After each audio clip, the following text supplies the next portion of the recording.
Hi friends, welcome to Beautifully Bookish Bethany. In today's video, I'm going to be sharing with you 10 books or series that are bad, but I love them anyway. So in 2023, I made a goal for myself to do one controversial or semi-controversial video per month, which so far has gone pretty well for me. And I'd been playing with a list of ideas and decided to give my patrons the opportunity to vote on which idea they'd like to see from me the most. And far and away, this was the video that people wanted to see. So here it is. We're going to talk about bad books that I still love.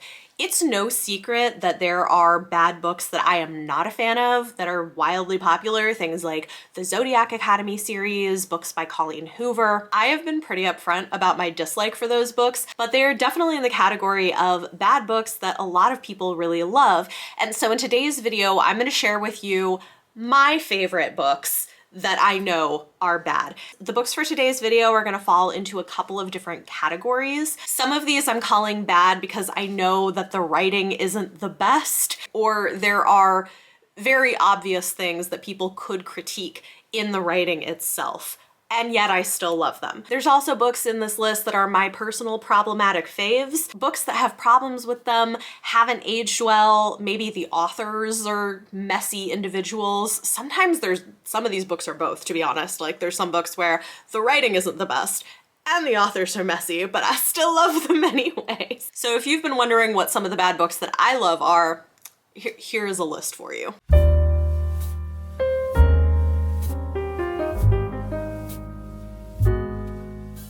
We're gonna start with a book that I know is going to make Marinez cringe if she sees this video. But listen, y'all, I really enjoy reading Sarah J Maas, and I know I'm not alone in this. Now, are there problems with her books? 100%. Is her writing not the best? Admittedly so. Have her books gotten overly long in recent years because nobody is editing her appropriately? Also, yes. But am I still gonna go ahead and pick up every book that comes out from her and read it and enjoy it even though it's not great? Yeah, I don't know what it is, but something about the way she writes is just like brain candy for me. I know it's not great. I know the world building is super sloppy and she uses way too many em dashes, and you know, there are like some questionable things about her as a person, but I still really enjoy them. I even love Throne of Glass, which a lot of people didn't like. What can I say? Now, not every one of her books has been a home run for me. I do enjoy some better than others. Personally, I think she's at her best when she's writing deeply traumatized women finding healing and silly, cozy scenes that are unnecessary to the plot. So do I understand why there are people who don't like her books? Yep. I know they're bad, but I love them anyway. In a similar vein, we have an author who I have been reading for many years. I will continue to read her books and love her books, even though they also have gotten excessively long, even though I know that she's maybe not the best person. See Reads with Rachel's video series. Yeah, series on this author if you want to know more. But of course, I'm talking about Cassandra Clare. Listen, I love the Shadowhunter world so much. And I have been reading these books for so long that when the Clockwork series was coming out, I was reading them as they were getting published, when they were interchanging between a Mortal Instruments book and a Clockwork book. What can I say? I adore some of her characters. Magnus and Alec are everything. She was also one of the few authors I was reading at this time in my life that had queer characters who were wonderful, who I loved and connected with. And I think that was something valuable for me at the point in my life that I was in when I was still deep in evangelicalism. And I have continued to enjoy her books. Now, the most recent series, are they overly long? Yes. Are they a good starting point for people who don't already know and love the characters in the world? No, probably Probably not. Is she a messy author? Yeah. But again, am I going to continue to read all of her books and get that brain candy fix that I want? Also, yes. And you know, I think it's worth saying that there are things that I think that she has gotten right. She was among the first YA authors to be published by one of the mainstream Big Five publishers to have a queer couple kissing on page. That was a big deal. Over the years, I think she's really improved in terms of some of her character development, in terms of including trans characters, and just like I see the places where I think that she does some good. Do I understand why there are people who don't like her or don't like her books because they're total melodramatic trash? Sure. But I love them, and again, they fall into a similar category for me as Sarah J Maas, where like I see the problems, but I'm still probably going to eat it up. And I guess the question too is, do I feel conflicted about that? Sometimes, and I think I try to give a more balanced perspective when I'm talking about authors like Cassandra Clare and Sarah J Maas, who have been wildly successful as authors, are very, very wealthy women, and you know, I don't know. It's complicated, and that could be its own entire conversation, to be honest. And it's a good reminder that sometimes you just don't want to know too much about the authors from the books you're reading, because sometimes ignorance is bliss. Speaking of problematic authors who have written a lot of things I love, there is Orson Scott Card. I read Ender's Game in high school and then proceeded to track down and devour everything I could find by Orson Scott Card, and he is an incredibly prolific author and has written some weird shit over the years. Like, some of his books, especially from the early years, are like, what is this? But this is a book in a series that I really loved from him, the Homecoming Saga. It is weird. It's got some weird stuff in it. It's a sci-fi series that apparently is loosely retelling the Book of Mormon, which is an interesting choice, but I just loved these and reread them. They're a bit obscure. He's known more for the Ender's Game books, but this was a little known sci-fi series from him that I was a fan of. When did these come out? This is volume 2. I couldn't find volume 1. So yeah, these were coming out in the 90s. This came out in 1993. And one thing that's interesting is there is a disabled main character who uses sort of a sci-fi version of a wheelchair and has a romance arc that I remember loving. I don't know. If I were to revisit these now, do I think they would hold up? I'm not sure.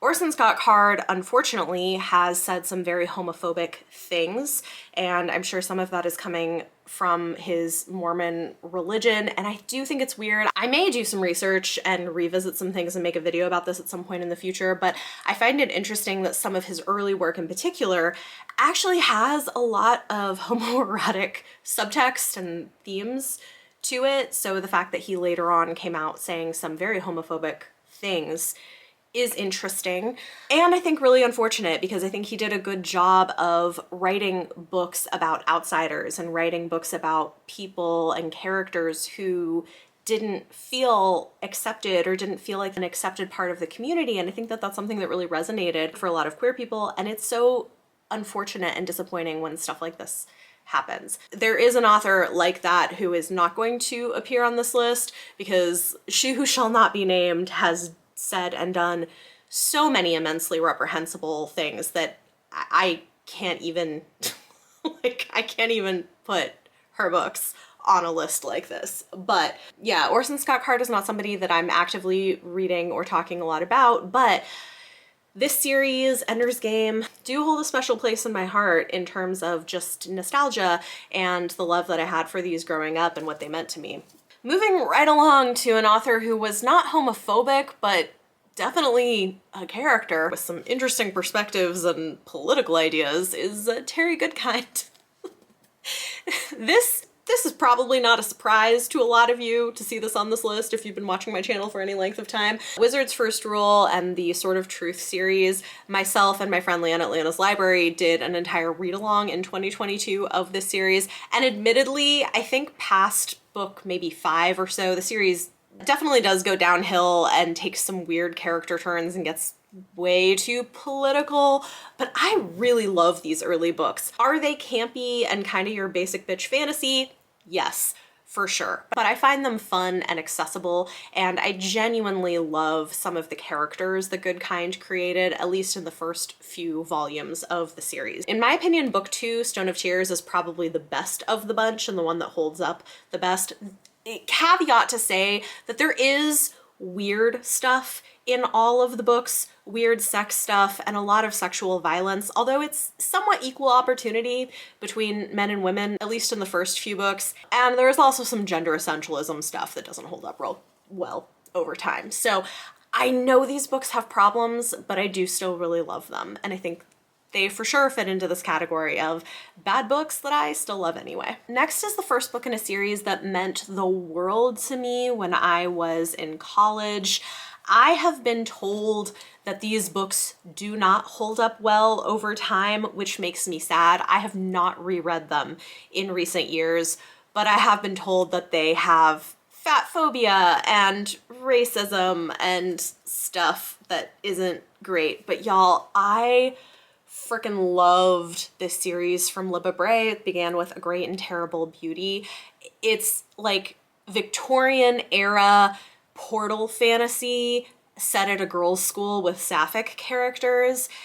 I mean, maybe the fact that this was one of my favorite series when I was in college and I couldn't get enough of them should have been my first indication that I probably wasn't as straight as I thought I was at that point, going to my very conservative Christian undergraduate college. But you know, it would take another decade before I would figure that out. That said, maybe one day I will revisit these. I'm reluctant to because I've been told by people I trust that there are some real problems with them, but I loved them so much. Like creepy stuff, weird portal fantasy, girls boarding a school with ladies wearing corsets. It was so good. There's probably, now that I'm thinking about it, there's probably also a lot of like colonization stuff because of the time period and the fact that the main character originally grew up in India. It probably doesn't hold up well, but I really loved these books a lot. Let me know in the comments if you'd be interested in seeing me do a project rereading these, because they did mean a lot to me and I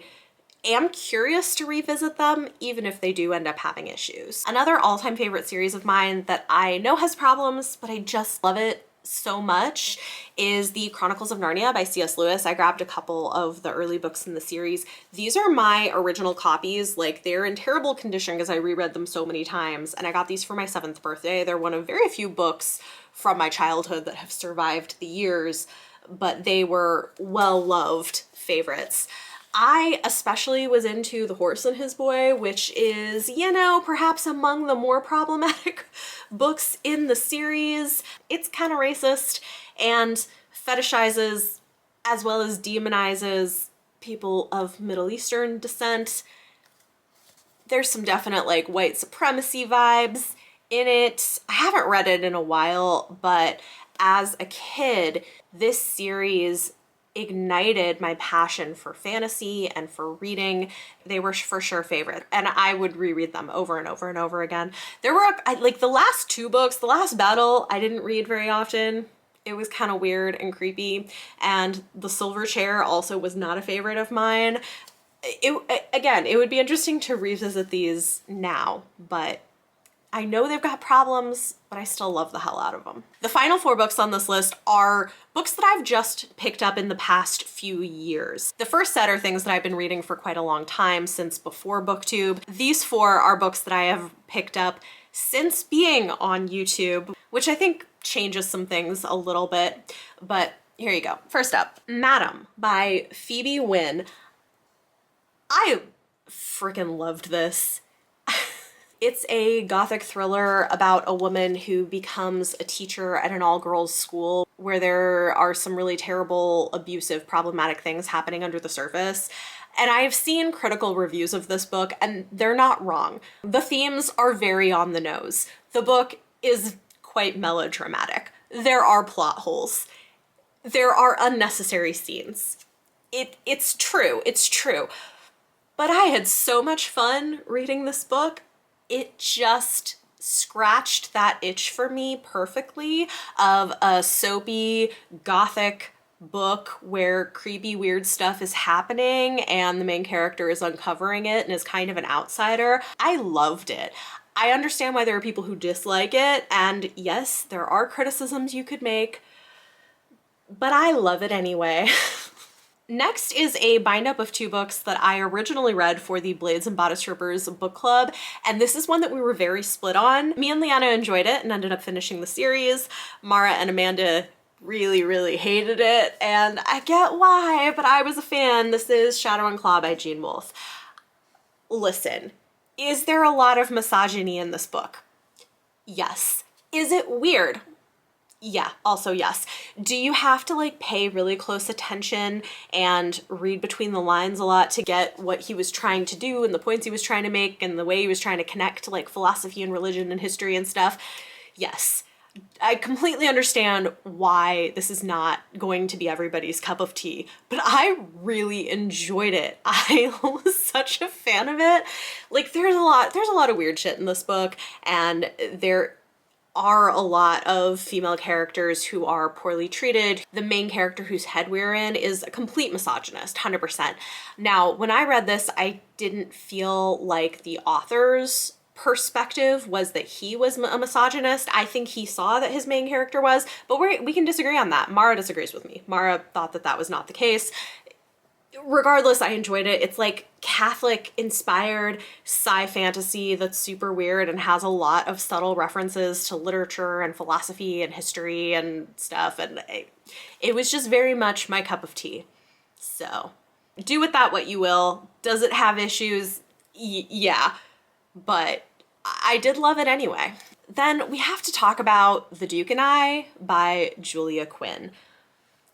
This has problems on multiple levels. The Bridgerton show has become wildly popular, and so these books have really had a resurgence. I started reading them a little bit before the show came out, so I am not historically a reader of the series. I really loved The Duke and I. Now, is it true that there are major consent issues with this book? There's a super uncomfortable scene that you've probably seen if you've seen it in the show that has a lot of problems with it. And the show brings on a whole other thing, because the show, then you also have this racial piece of it, which I think creates even more potential problems with how that's being handled. Whereas in the original books, everybody was pretty much white. But the writing style totally works for me. I adore the family and their interactions, the humor works, and I really, really loved the relationship between our characters, even though I do see the concerns and I see the problems with that scene in particular, and I didn't think that this book handled the aftermath of it very well at all. I have a fairly detailed Goodreads review about this where I get into my thoughts on what happened and what it may or may not mean. Some people disagree with me, which is fine. I understand why this is a sensitive topic, but I did really love this book. That said, the other piece of this is that Julia Quinn doesn't seem to be the best person. She said publicly on a panel where she was with Beverly Jenkins, who is a well-known Black historical romance author, that she purposefully does not write characters of color into her romance because she wants to write about happily ever afters, which like, like that is, yikes, quite a statement. And then she's gone on to see enormous success with the Bridgerton show.